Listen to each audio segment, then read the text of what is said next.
We revile the conquistadors for their cruelty and short-sightedness, for choosing death. We admire La Perouse and the Tlingit for their courage and wisdom, for choosing life. The choice is with us still, but the civilization now in jeopardy is all humanity. As the ancient mythmakers knew, we're children equally of the earth and the sky. In our tenure on this planet, we've accumulated dangerous evolutionary baggage, propensities for aggression and ritual, submission to leaders, hostility to outsiders, all of which puts our survival in some doubt. But we've also acquired compassion for others, love for our children, a desire to learn from history and experience, and a great, soaring, passionate intelligence, the clear tools for our continued survival and prosperity.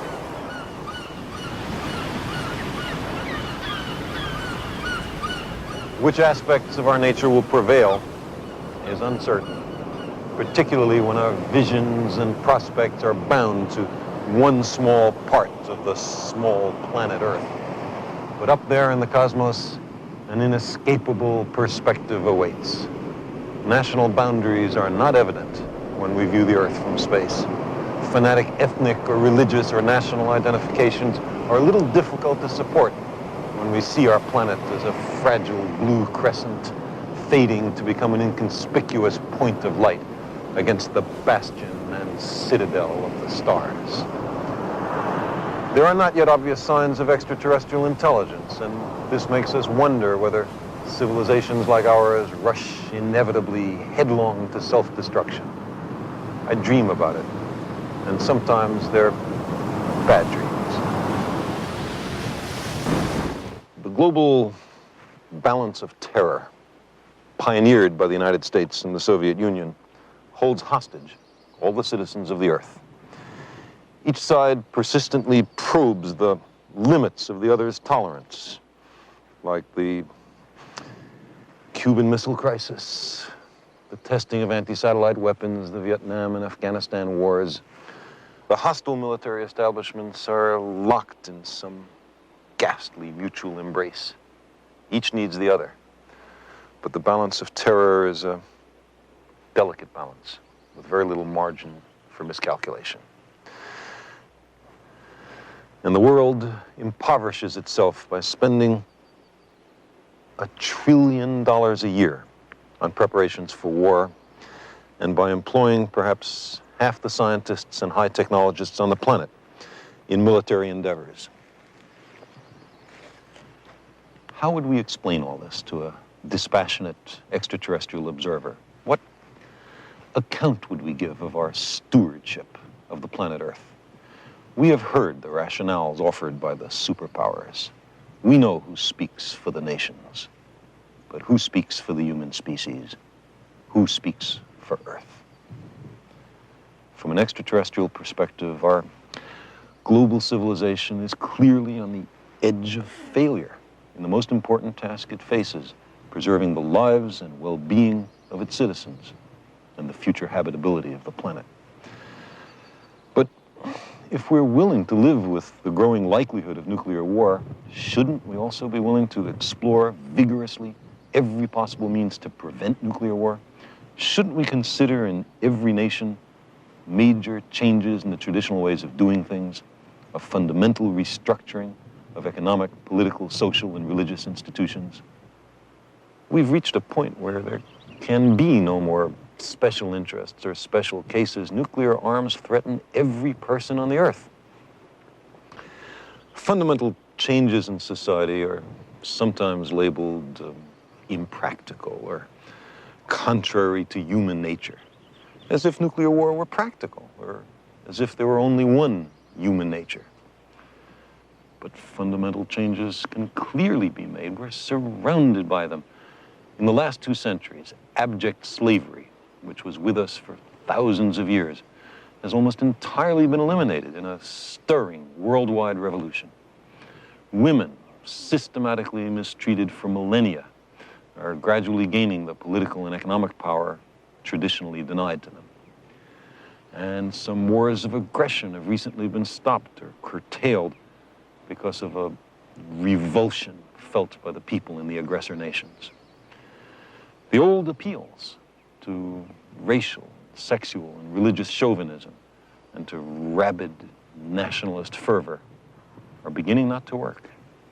A new consciousness is developing which sees the earth as a single organism and recognizes that an organism at war with itself is doomed. We are one planet.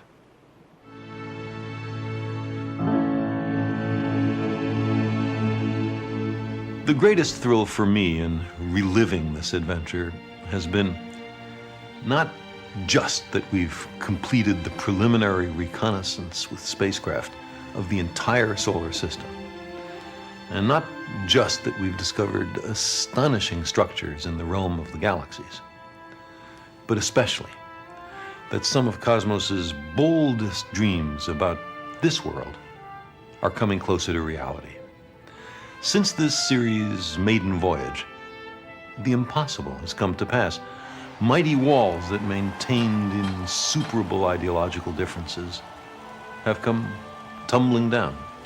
Deadly enemies have embraced and begun to work together. The imperative to cherish the earth and to protect the global environment that sustains all of us has become widely accepted. And we've begun, finally, the process of reducing the obscene number of weapons of mass destruction. Perhaps we have, after all, decided to choose life. But we still have light years to go to ensure that choice. Even after the summits and the ceremonies and the treaties, there are still some 50,000 nuclear weapons in the world.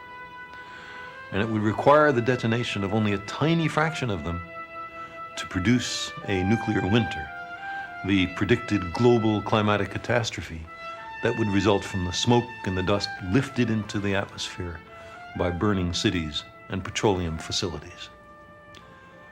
The world scientific community has begun to sound the alarm about the grave dangers posed by depleting the protective ozone shield and by greenhouse warming. And again, we're taking some mitigating steps. But again, those steps are too small and too slow. The discovery that such a thing as nuclear winter was really possible evolved out of studies of Martian dust storms. The surface of Mars, fried by ultraviolet light, is also a reminder of why it's important to keep our ozone layer intact. The runaway greenhouse effect on Venus is a valuable reminder that we must take the increasing greenhouse effect on Earth seriously. Important lessons about our environment have come from spacecraft missions to the planets. By exploring other worlds, we safeguard this one. By itself, I think this fact more than justifies the money our species has spent in sending ships to other worlds. It is our fate to live during one of the most perilous, and at the same time one of the most hopeful chapters in human history. Our science and our technology have posed us a profound question. Will we learn to use these tools with wisdom and foresight before it's too late? Will we see our species safely through this difficult passage so that our children and grandchildren will continue the great journey of discovery still deeper into the mysteries of the cosmos? That same rocket and nuclear and computer technology that sends our ships past the farthest known planet can also be used to destroy our global civilization. Exactly the same technology can be used for good and for evil. It is as if there were a God who said to us, I set before you two ways. You can use your technology to destroy yourselves or to carry you to the planets and the stars. It's up to you.